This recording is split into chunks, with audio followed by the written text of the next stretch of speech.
그러면은 예, 계속 이어서 해보죠. 이제 프라이머의 문제는 이렇다는 거고, 두 번째는 이제 그거죠. 이제 우리가 식별 증폭 판정인데, 증폭 원했고, 이 판정 문제를 한번 보죠. 판정 문제를 한번 봅시다. 자, 그러면은 이게 참 좀 그런 게, 이게 이제 CT 횟수잖아요. 예. 그 CT 횟수가 뭐, 이게 이제 12하다. 11에서 뭐 20이다. 그 다음에 뭐 21에서 30이다. 31에서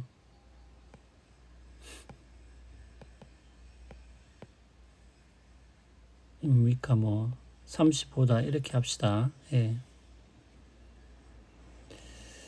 자, 그러면은 이제 문제는 이런 겁니다. 뭐, 그 원래 이제 바이러스 숫자가 있다고 가정을 해보고요. 뭐,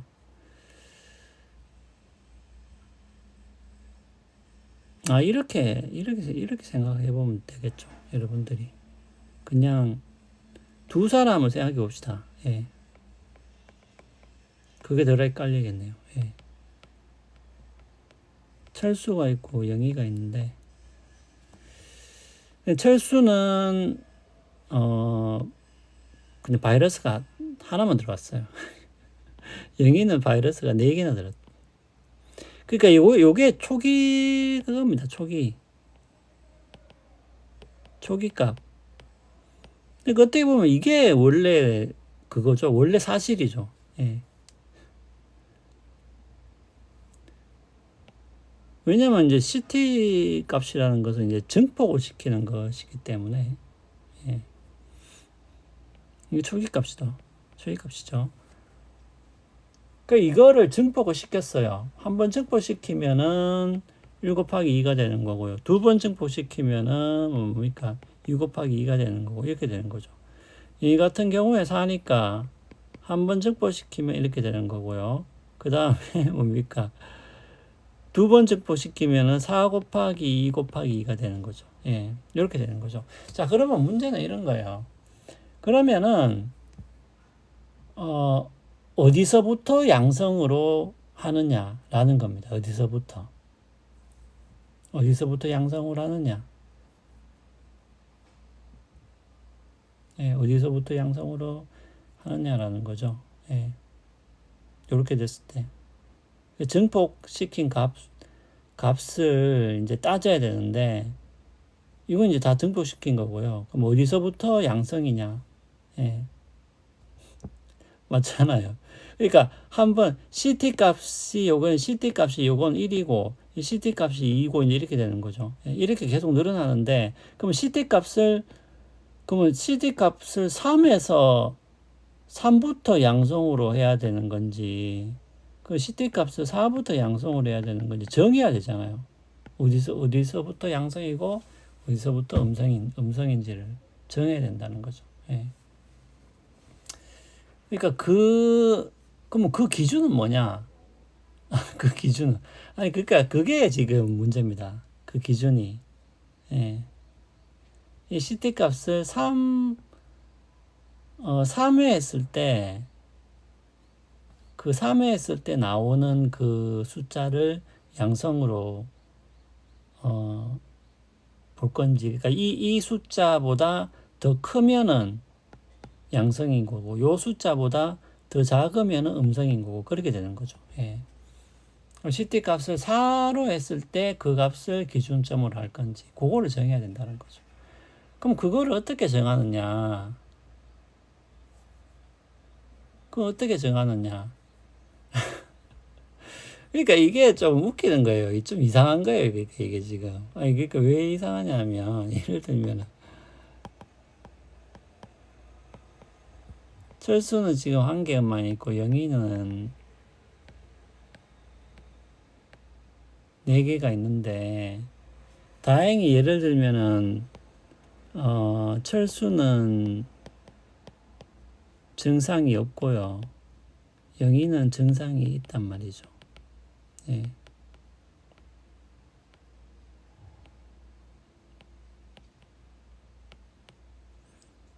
그러면 지금 비슷하게 돌아가잖아요. 하나 있을 때는 없는데 네 개 있을 때 증상이 있으니까. 예. 그럼 얘를 이제 증폭을 이렇게 시킨다는 거죠. 얘는 이제 8이 되고 얘는 2가 되고. 예. 그러면 예를 들면 8을 기준점으로 하자. 그럼 얘는 이제 8보다 적으니까 다행히 이제 증상도 없으니까 얘는 이제 음성이 되는 거고 얘는 좀 맞아 떨어지죠. 예. 일단 있고 8이니까 예. 얘는 이제 양성이 되고 얘는 음성이 되고 예. 그렇게 비슷하게 맞아 떨어지는데 만약에 거꾸로 되면 어떻게 되느냐?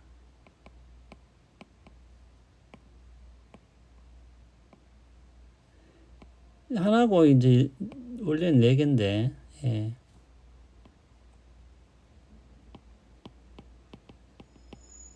둘 다 무증상이다. 야, 이때부터는 이제 골치 아파지는 거죠. 예, 둘 다 무증상이다. 이렇게 되면은 이게 이제 뭐 이거를 8을 기준으로 잡아도 예를 들면 얘는 이제 CD 한 번 돌려 2가 되고 얘는 한 번 돌리니까 이제 8이 되는데 그러면 이제 8을 기준점으로 하자. 그러면 이제 얘는 무증상이라도 양성. 얘는 다행히 무증상인데 8보다 적으니까 음상 이렇게 되는 거죠. 그러니까 이제 양성인데도 뭡니까? 증상이 없지 뭐. 예. 원래 증상이 없었으니까. 좀 이상하죠. 예. 이 거꾸로라고 생각해도 더 웃기죠. 예. 거꾸로다. 예를 들어서 뭡니까?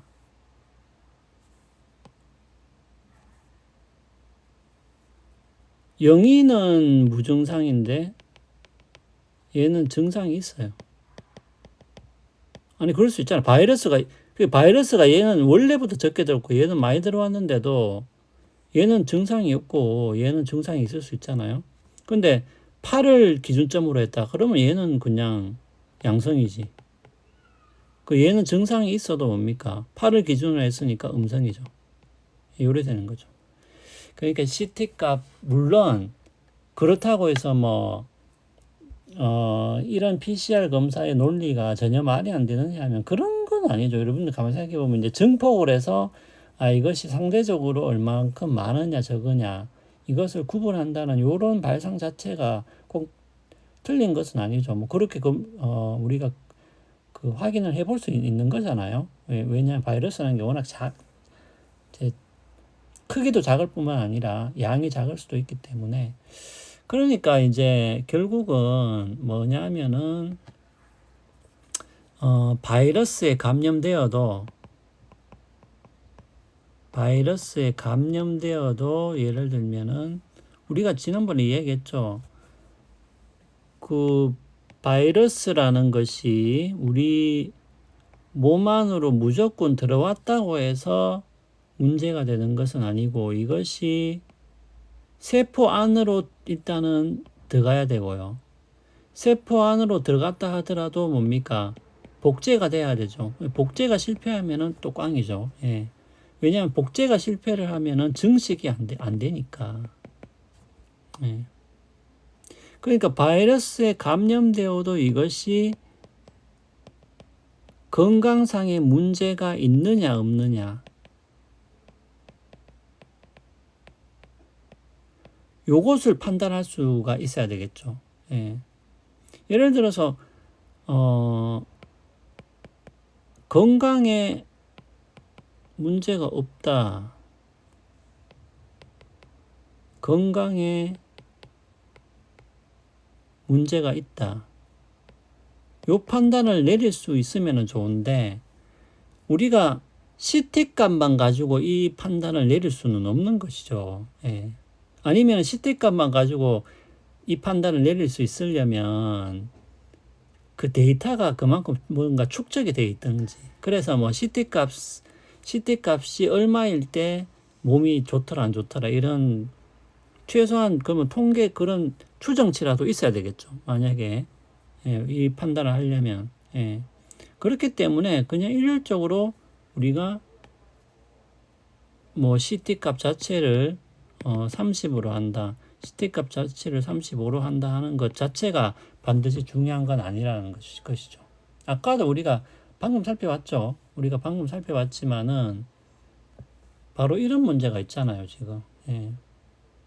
바로 이런 문제가 있기 때문에 이 CT값 자체를 30으로 하냐, 35로 하냐, 물론 이것도 중요하겠지만은, 그럼 CT값을 30으로 해서, 우리가 요거를 기준으로 양성과, 예, 양성과 음성을 나누는 것이 지금 이 기준하고 딱 맞아 떨어지냐, 요거까지를 판단을 해줘야지 정확하게 되는 것이죠. 왜냐하면은 양성이 되어도 뭡니까? No problem. 양성이 되어도 건강상에 아무런 문제가 만약에 없다고 한다면은, 그죠? 없다고 한다면은 그 양성이라는 것은 단지 우리가 바이러스에 얼마나 감염되었는가라는 것을 확인하는 것이지, 이 사람이 양성이라고 해서 반드시 건강상에 문제가 있다라고 말을 또 할 수는 없는 것이죠. 그렇기 때문에 결국은 이 값이 나름대로 의미가 있으려면은 이거하고 연동이 돼야 된다.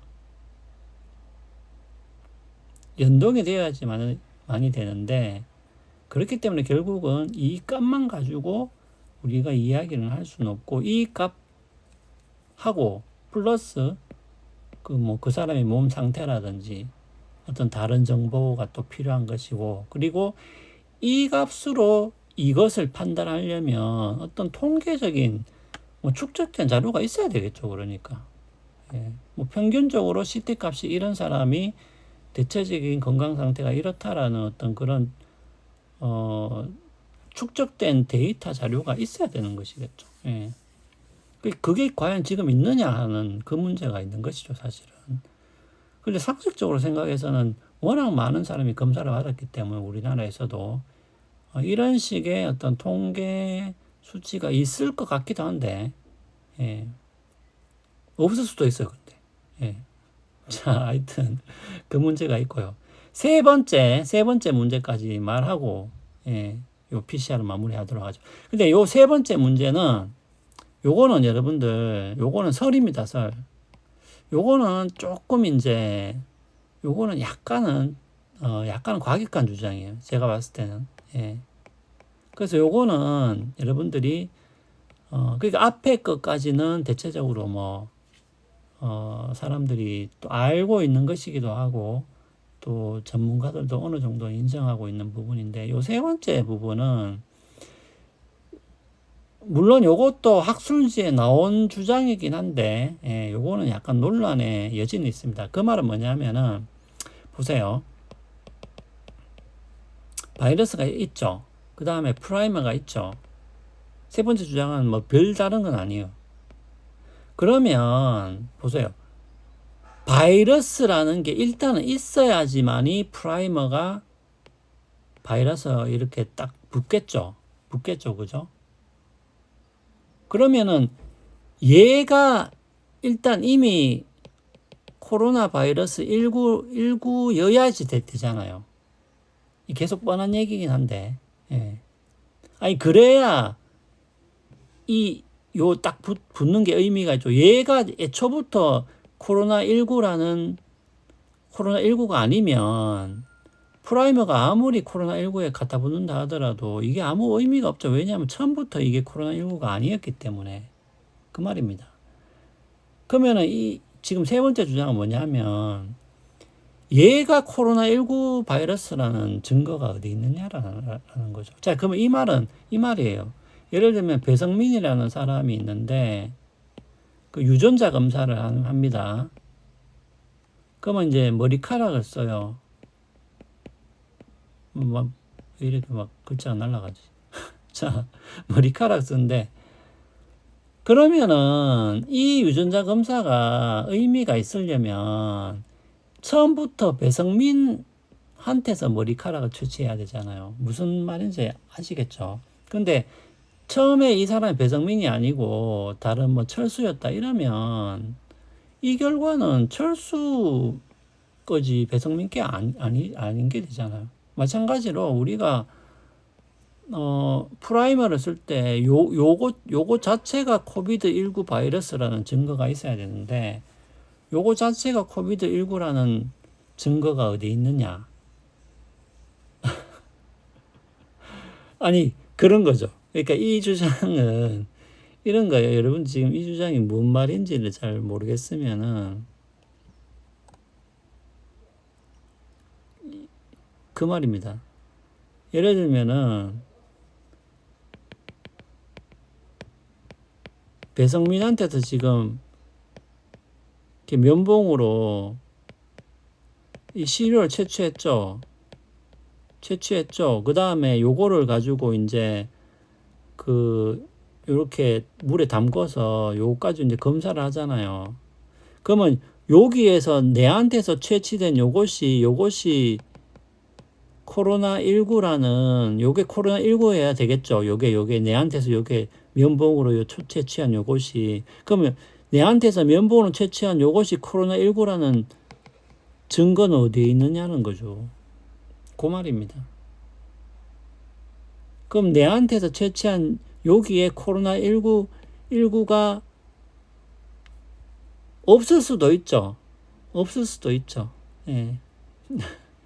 아니 그러면 없으면 당연히 음성이 나오는 것이 아니냐. 예. 물론 그렇지. 물론 그런데 없어요. 없는데도 예를 들면은 양성이 나올 수도 있지 않냐. 그 말입니다. 예, 그 말입니다. 그러니까 여기에서 채취된 여기에 코로나19가 있다라는 증거가 어디 있냐. 이렇게 했을 때 여기에 대해서 의심을 하는 학자들도 있어요. 예, 그 말입니다. 자, 요거는 요렇게 의심하는 사람도 있다 정도만 알아두시면 되겠습니다. 그리고 이거는 그럴 수 있겠죠. 그러니까 없으면 당연히 음성이 나오겠지. 근데 없어도 양성이 만약에 나올 수 있다면은 만약에 그렇잖아요. 검사 오류를 해서 양성이 나올 수 있다라면은 이것도 하나의 문제가 될 수 있겠죠. 그럼 애초부터 여기에는 코로나19라는 게 없었는데 말이죠. 그죠? 예, 그 말입니다. 자, 그러면은 PCR 검사의 원리 그리고 PCR 검사의 문제는 여기까지 하면은 되겠습니다. 예, 이 정도 알아두시면은 여러분들이 뭐 어떤 문제가 있다 그리고 어떤 논리로 진행된다 하는 것들은 여러분들이 이제 이해를 하셨을 겁니다. 자, 그러면은 요 동영상 강의는 계속 좀 이어서 하겠습니다. 이번 주에는.